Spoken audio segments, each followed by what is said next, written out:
company wants to predict the resale price use it for the cars. Like it is a multiple, I mean there are multiple features in this, like till x4. So we'll be using multiple linear regression to predict it. So this is our target variable. These are the features that are given: car age, mileage, engine, fuel efficiency, right?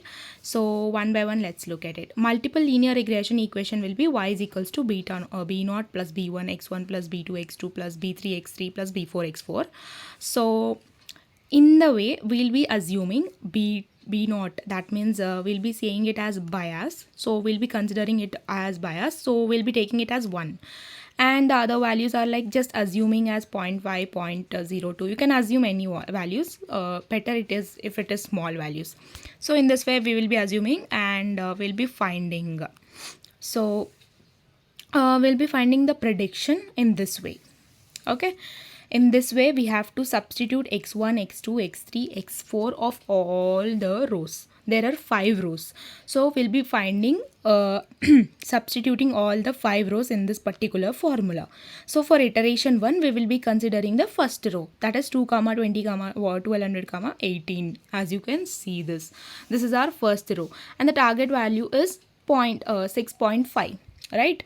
So y value is 6.5, y prediction we got 9. What do we do is we find the error for this. So error is equals to whatever the value was there, y minus y prediction. So 6.5 minus 9, we will get minus 2.5, that is negative. Okay, so next we'll be going with the iteration 2. Here the question is asking we should find all 5 iterations, and we should have to calculate the MAE and MSE. Okay, so you can look this is the second iteration. Same way we'll be finding y prediction and error, y minus y prediction, and y prediction, y minus y prediction, all this till iteration 5. After finding till iteration 5, what do we do is we'll be calculating MAE, right?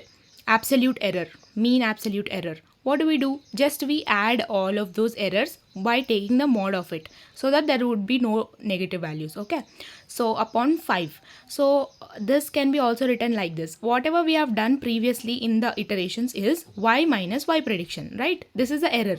So basically we are adding all of those errors upon 5. That means mean absolute error. Next, after that we'll be finding mean squared errors. Just simply square the errors and sum of all of them, and finding it, MSE. That is it.